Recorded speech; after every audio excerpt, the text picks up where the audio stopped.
नमस्कार दोस्तों, पीसीएस पाठशाला में आप सभी का स्वागत है। घटना चक्र टीजीटी पीजीटी नेट हिस्ट्री का यह 45वां भाग है। अगर इसके पहले का वीडियो आप लोगों ने नहीं देखा है तो प्लेलिस्ट में जाइएगा। घटना चक्र टीजीटी पीजीटी नेट हिस्ट्री के नाम से प्लेलिस्ट बनी हुई है। आइए सीधे प्रश्नों पे आते हैं। प्रश्न संख्या 41 देखिएगा। एक बात और कहना चाहूँगा कि 5500 वन लाइनर क्वेश्चन का रामबाण PDF है टीजीटी पीजीटी हिस्ट्री के लिए, डाउनलोड कर लीजिएगा। लिंक डिस्क्रिप्शन में दिया गया है। 6000 क्वेश्चन का रामबाण PDF है टीजीटी पीजीटी ज्योग्राफी के लिए, लिंक दिया गया है डिस्क्रिप्शन में, डाउनलोड कर सकते हैं। अगर आपको हिस्ट्री का, ज्योग्राफी का, सिविक्स का, इकोनॉमी का, किसी भी सब्जेक्ट का, किसी भी परीक्षा के लिए अगर आपको हैंड रिटेन नोट चाहिए तो आप लोग हमारे व्हाट्सएप पर मैसेज कर सकते हैं। व्हाट्सएप नंबर डिस्क्रिप्शन में दिया गया है। जो भी मटेरियल है दोस्तों चार्जेबल है, तो जो लोग सीरियस होंगे बस वही लोग संपर्क करेंगे। आइए सीधे प्रश्नों पे आते हैं। प्रश्न संख्या 41 देखिएगा। किसने समुद्रगुप्त को भारत का नेपोलियन कहा था? तो विसेंट स्मिथ ने कहा था, विकल्प बी। प्रश्न 42 देखिएगा। भारत का नेपोलियन किसे कहा जाता है? तो वह समुद्रगुप्त को कहा जाता है, विकल्प ए। पीजीटी परीक्षा में पूछा गया प्रश्न है। प्रश्न 43। निम्न में से कौन सा सम्राट एक कुशल संगीतज्ञ भी था? तो समुद्रगुप्त था। चंद्रगुप्त प्रथम के बाद उसका पुत्र समुद्रगुप्त शासक बना था। 335 से 375 ईस्वी तक शासन करता है। इसके समय में गुप्त साम्राज्य का सर्वाधिक विस्तार हुआ।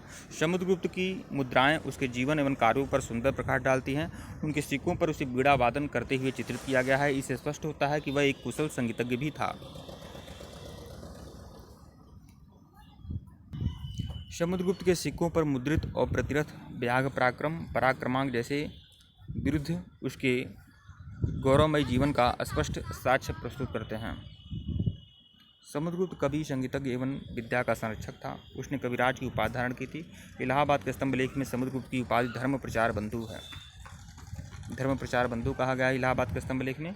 समुद्रगुप्त ने महान बौद्ध विद्वान वसुबंधु को संरक्षण भी दिया था। अगले प्रश्न पे आइएगा। प्रश्न संख्या 44 देखिएगा। समुद्रगुप्त के समय कांची का राजा कौन था? समुद्रगुप्त के समय कांची का राजा कौन था? तो विष्णुगुप्त था। जीआईसी में पूछा गया प्रश्न है। समुद्रगुप्त के समय कांची का राजा विष्णुगुप्त था। विष्णुगुप्त संभवतः पल्लव वंशी राजा था। कांची मद्रास स्थित कांचीवरम है। समुद्रगुप्त ने दक्षिण भारत के 12 शासकों को पराजित किया था, जिसमें कांची का विष्णुगुप्त भी शामिल था। समुद्रगुप्त की दक्षिणापथ विजय को रायचौधरी ने धर्म विजय की संज्ञा दी है। प्रश्न 45 देखिएगा। समुद्रगुप्त के शासनकाल के समय कांची का शासक कौन था? तो विष्णुगुप्त था। पीजीटी में पूछा गया प्रश्न। प्रश्न 46। समुद्रगुप्त के समय कांची का राजा कौन था? तो वह था विष्णुगुप्त। कई बार यह रिपीट हो रहा है प्रश्न, जीआईसी में पूछा गया प्रश्न है। प्रश्न 47 है देखिएगा। प्रथम गुप्त शासक जिसने परम भागवत की उपाधि धारण की थी? चंद्रगुप्त विक्रमादित्य, मतलब द्वितीय। कोई प्रश्न कितने बार रिपीट हो रहा है तो इसे भी अंदाज़ा लगा सकते हैं कि प्रश्न कितना इंपॉर्टेंट है और किस तरह के प्रश्न आते हैं परीक्षाओं में। चंद्रगुप्त द्वितीय विक्रमादित्य, चंद्रगुप्त द्वितीय को ही विक्रमादित्य कहते हैं। तो विक्रमादित्य वह प्रथम गुप्त शासक था जिसने परम भागवत की उपाधि धारण की थी। मेहरौली के लेख के अनुसार उसने विष्णुपद पर्वत पर विष्णु ध्वज की स्थापना की थी। उत्तर प्रदेश माध्यमिक शिक्षा चयन आयोग ने प्रारंभिक उत्तर कुंजी में, मतलब ये आयोग कभी कभी गलती करता है, तो कुल मिलाकर यही समझिए।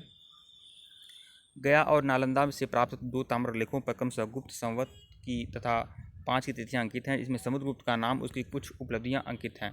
समुद्रगुप्त को परम भागवत कहा गया है। लेकिन देखिए, समुद्रगुप्त को भी परम भागवत कई जगह कहा गया है, लेकिन परम भागवत शब्द वास्तव में देखा जाए तो यह आपका चंद्रगुप्त विक्रमादित्य का ही है। प्रश्न 48 देखिएगा। निम्नलिखित में से प्रथम गुप्त शासक कौन था जिसने परम भागवत उपाधि धारण की थी? तो चंद्रगुप्त द्वितीय। प्रश्न 49। प्रथम गुप्त शासक जिसने परम भागवत की उपाधि धारण की थी? तो चंद्रगुप्त विक्रमादित्य। प्रश्न 50 देखिए। निम्नलिखित में से किस राजा को देवराज नाम से भी जाना जाता है? तो चंद्रगुप्त विक्रमादित्य को ही।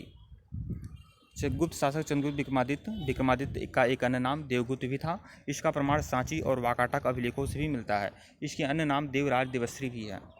यह भी इसकी उपाधि है। प्रश्न 51 देखिएगा। किस गुप्त राजा को देवगुप्त कहा जाता है? तो चंद्रगुप्त विक्रमादित्य को कहा जाता है। सी। NBS PGT में पूछा गया प्रश्न। प्रश्न 52 देखिएगा। निम्न में से किस शासक का एक अन्य नाम देवराज भी है? तो चंद्रगुप्त विक्रमादित्य का ही एक अन्य नाम देवराज है। विकल्प सी है। PGT परीक्षा 2006 में पूछा गया प्रश्न ये है। प्रश्न 53। चंद्रगुप्त विक्रमादित्य की उपाधि कब धारण की थी चंद्रगुप्त ने? तो किस समय चंद्रगुप्त विक्रमादित्य ने विक्रमादित्य की उपाधि धारण की थी? तो शकों के उन्मूलन के बाद। विकल्प ए शायद यही है। शकों के उन्मूलन के बाद ही चंद्रगुप्त ने विक्रमादित्य की उपाधि धारण की थी। गुप्त सम्राट चंद्रगुप्त द्वितीय को शक विजेता कहा जाता है। पश्चिमी भारत के अंतिम रक्षक राजा रुद्र सिंह तृतीय को चंद्रगुप्त द्वितीय ने 5वीं सदी के प्रथम दशक में परास्त कर पश्चिमी भारत में शक सत्ता का उन्मूलन कर दिया।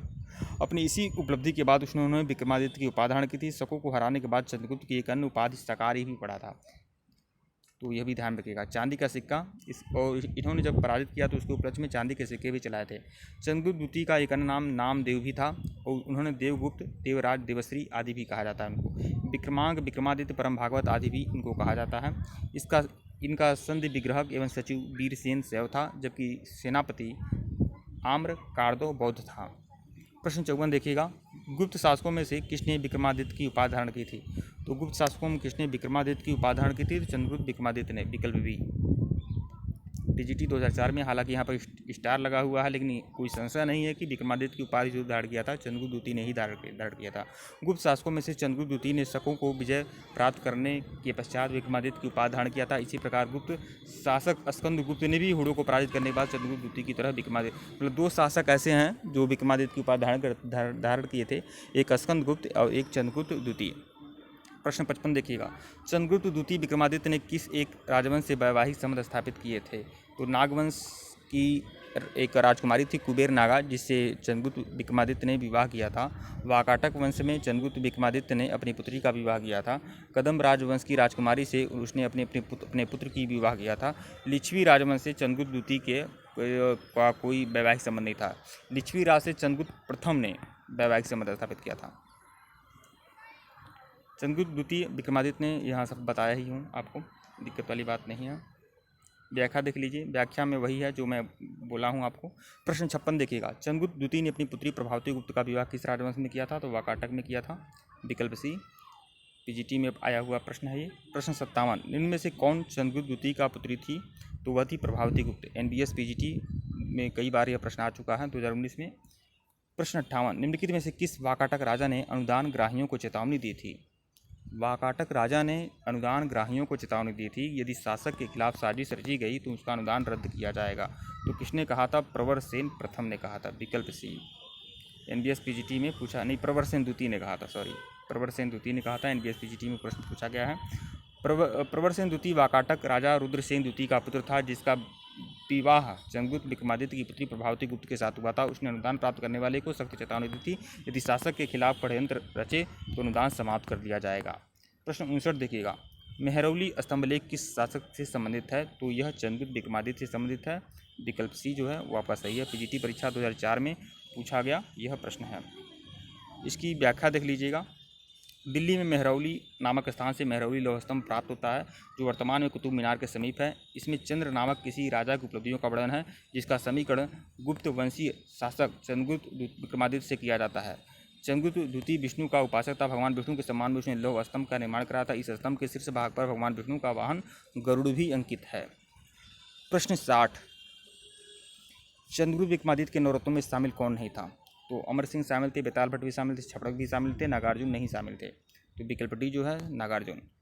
चंद्रगुप्त विक्रमादित्य के नवरत्नों में यह कौन कौन है? कालिदास हैं, धन्वंतरी हैं, बारहमीर हैं, अमर सिंह, छपड़क, शंकु, बेताल भट्ट, घटकरपर, भरूची जैसे विद्वान हैं। और ये नवरत्न उज्जैन दरबार को सुशोभित करता था, और उज्जैन जो था विक्रमादित्य का राजधानी था। प्रश्न 61, किस राजा के शासनकाल में चीनी तीर्थयात्री फाहियान आया था? तो चंद्रगुप्त विक्रमादित्य के काल में आया था। पीजीटी में प्रश्न आ चुका है 2010 में। चंद्रगुप्त द्वितीय विक्रमादित्य के शासनकाल में चीनी यात्री फाहियान ने 399 ईस्वी से 414 ईस्वी तक शासन किया था। और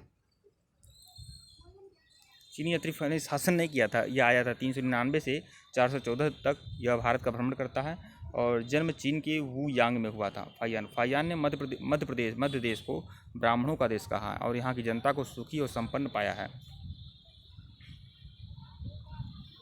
फाहियान ने कपिलवस्तु नगर को उजड़ा हुआ पाया है। फाहियान पाटलिपुत्र स्थित अशोक के राजमहल के बारे में लिखता है कि उसका निर्माण दैत्यों द्वारा किया गया है।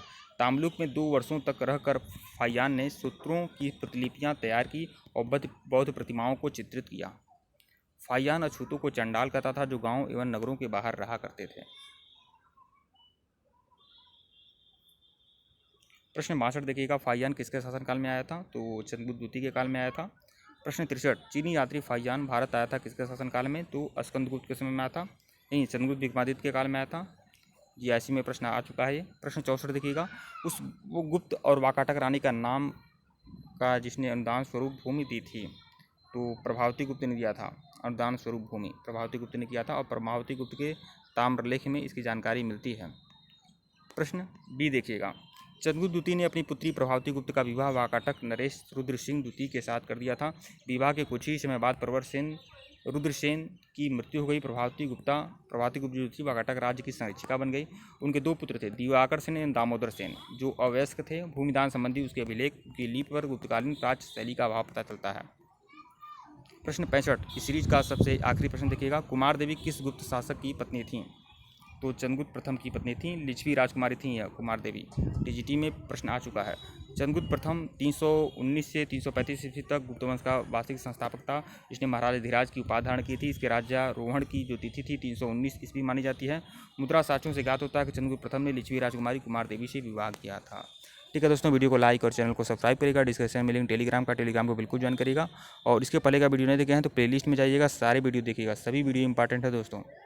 जितना भी घटना चक्र का मोटा बुक है टीजीटी पीजीटी के लिए, ऑल इंडिया टीजीटी पीजीटी के लिए मोस्ट इंपॉर्टेंट बुक है, उसका पूरा का पूरा कंप्लीट करा रहा हूँ। आप उसी वीडियो को देखें, ध्यान से देखें। धन्यवाद आप लोग को।